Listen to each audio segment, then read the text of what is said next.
अऊज़ु बिल्लाहि मिनश शैतानिर रजीम बिस्मिल्लाहिर रहमानिर रहीम अल्लाहुम्मा सल्लि अला मुहम्मद व अला आलि मुहम्मद कमा सल्लैता अला इब्राहीम व अला आलि इब्राहीम इन्नका हमीदुम मजीद अल्लाहुम्मा बारिक अला मुहम्मद व अला आलि मुहम्मद कमा बारकता अला इब्राहीम व अला आलि इब्राहीम इन्नका हमीदुम मजीद।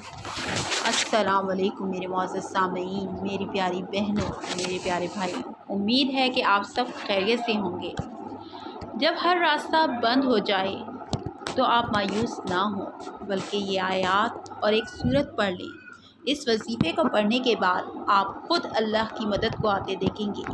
आज की इस वजीफ़े में आपको एक ऐसी बात बता रही हूँ, एक ऐसा वजीफ़ा बता रही हूँ, जब आप इस वजीफ़े को शुरू करेंगे तो इंशाअल्लाह ताला आपकी बड़ी बड़ी मुश्किलें अल्लाह ताला दूर फरमा देगा। लेकिन आपने इस वीडियो को निहायत तहम्मुल से एंड तक देखना है। इस वजीफ़े की बरकत से अल्लाह आपके बड़े बड़े गम ख़त्म कर देगा, बड़ी बड़ी बीमारियां और जादू जिन्नात से आपकी हिफाजत फरमाएगा। कुरान पाक की एक आयत है और ये कितनी बरकतों वाली आयत है। तकरीबन कुरान की हर सूरत से पहले यह आयत पढ़ी जाती है। जब यह आयत नाजिल हुई, अल्लाह ताला ने अपनी इज़्ज़त की कसम उठाकर फरमाया कि जो बंदा भी किसी काम को शुरू करने से पहले इस आयत को पढ़ेगा तो मैं उसके काम में उसकी मदद ज़रूर करूँगा। और तो और कुरान पाक है ही बरकतों वाली और रहमतों वाली किताब है। इसकी हर आयत बरकतों वाली है, रहमतों वाली है, और जो मैं आपको आयत बताने वाली हूँ वो भी बहुत बरकतों वाली और रहमतों वाली है। यह आयत आपने ऐसे ही सारा दिन पढ़ते रहना है। वो आयत ये है बिस्मिल्लाहिर्रहमानिर रहीम, और इसके साथ आपने 11 मरतबा सूरह कौसर पढ़नी है। किसी भी नमाज के बाद आपने ये अमल करना है और पढ़ने के बाद फिर अल्लाह ताला से दुआ करनी है। ये वजीफ़ा 2 दिन करना है। तीसरे दिन आपको अल्लाह की मदद पहुंच जाएगी। फिर इस आयत को पढ़ना शुरू कर देना है। और इस आयत में अल्लाह ताला के ऐसे सिफाती नाम हैं जो कि या रहमानु या रहीमु हैं। जो बंदा इनको पढ़ता है अल्लाह की रहमत जोश में आ जाती है और फिर इस बंदे की बड़ी से बड़ी दुआएं कबूल हो जाती हैं। इसके बड़े बड़े गम दूर हो जाते हैं। इस आयत को पढ़ने से लोगों के बड़े बड़े काम हो जाते हैं। जिसने भी ये वजीफ़ा किया, इस वजीफ़े की बरकत से किसी को अल्लाह ताला ने दुश्मनों से बचाया, किसी की बड़ी से बड़ी बीमारियां इस आयत को पढ़ने की वजह से ख़त्म हो गई। किसी ने रिज़्क़ के लिए पढ़ा तो अल्लाह ताला ने उसको हलाल रिज़्क़ अता फरमा दिया। किसी ने रिश्तों के लिए पढ़ा तो अल्लाह ताला ने शादी के मसले हल कर दिए। और बे औलाद लोगों ने पढ़ा तो अल्लाह ताला ने उन्हें औलाद की नेमत से नवाज दिया। दुनिया के किसी काम के लिए भी आप ये वजीफ़ा शुरू करेंगे, किसी भी नमाज के बाद आपने 11 मरतबा सूरह कौसर पढ़नी है और बाद में अल्लाह ताला से दुआ करें। ये वजीफ़ा बहुत मुख्तसर और मुजर्रब है। सिर्फ 2 दिन आपने इस वजीफ़े को करना है। आप हैरान रह जाएंगे कि अल्लाह ताला आपके हर काम को कैसे आसान कर देता है और आपकी हर हाजत को कैसे पूरा करता है, आपकी दुआओं को कैसे पूरा करता है।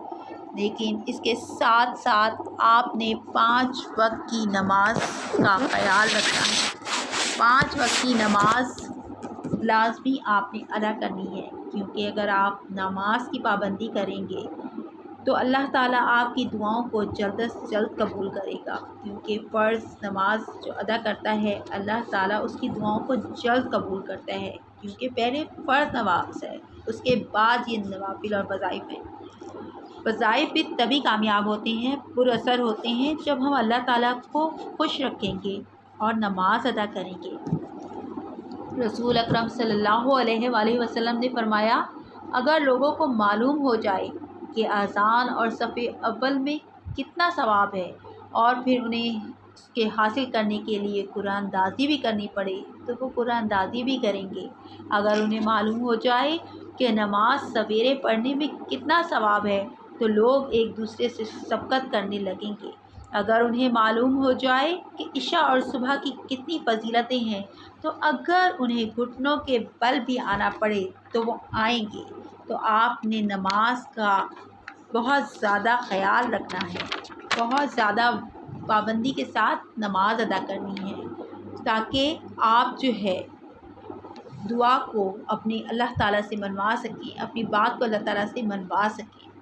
رسول اکرم صلی اللہ علیہ وسلم نے فرمایا، جس نے اذان سن کر یہ دعا پڑھی، اے اللہ، اے کامل رب اور کھڑی ہونے والی نماز کے رب، تو محمد صلی اللہ علیہ وسلم کو فضیلت عطا فرما اور ان کو اس مقام محمود پر پہنچا دے جس کا تو نے ان سے وعدہ فرمایا ہے۔ قیامت کے دن ان کی شفاعت ضرور ہوگی۔ حضرت عمر بن خطاب رضی اللہ تعالیٰ عنہ کے ساتھ رمضان کی ایک رات کو میں مسجد کی طرف گیا۔ ایک صحابی یہ بیان کر رہی ہیں کہ سب لوگ جو ہے وہ متفرق اور الگ الگ تھے، کوئی اکیلا نماز پڑھ رہا تھا، کوئی کسی کے پیچھے کھڑے ہوئے تھے۔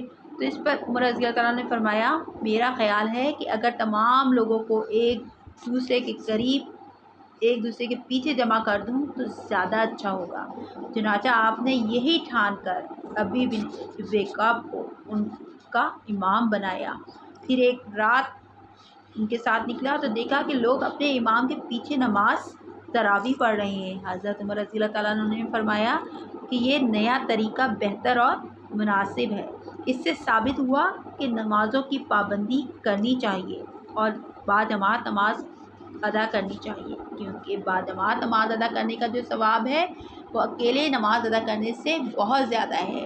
مجھے امید ہے کہ آپ نمازوں کی پابندی کے ساتھ اس وظیفے کو کریں گے، یعنی کہ چلتے پھرتے آپ نے بسم اللہ الرحمن الرحیم کی تسبیح کرنی ہے اور اس کے ساتھ ہی آپ نے کیا کرنا ہے کہ 11 مرتبہ سورہ کوثر پڑھنی ہے، اور اس کو بسم اللہ الرحمن الرحیم کا ورد تو آپ نے اپنے معمول میں رکھنا ہے، کیونکہ بسم اللہ الرحمن الرحیم کو اسم اعظم بھی کہا جاتا ہے۔ اس میں اللہ تعالیٰ کے 2 صفاتی نام ہیں جن کی بہت زیادہ اہمیت ہے۔ ان صفاتی ناموں کو اسم اعظم کے طور پر بھی لیا جاتا ہے، اس لیے آپ نے اس وظیفے کو بہت توجہ سے، بہت عاجزی سے کرنا ہے، اور اس وظیفے کو کرنے کے بعد آپ نے کیا کرنا ہے کہ اس وظیفے کو ثواب کے لیے بھی کرنا ہے، اور اس وظیفے کو اپنے ہر مقصد کے لیے، یعنی کہ وہ مقصد آپ کا رزق بھی ہو سکتا ہے، آپ کا روزی بھی ہو سکتی ہے، آپ کی شادی کا مسئلہ بھی ہو سکتا ہے،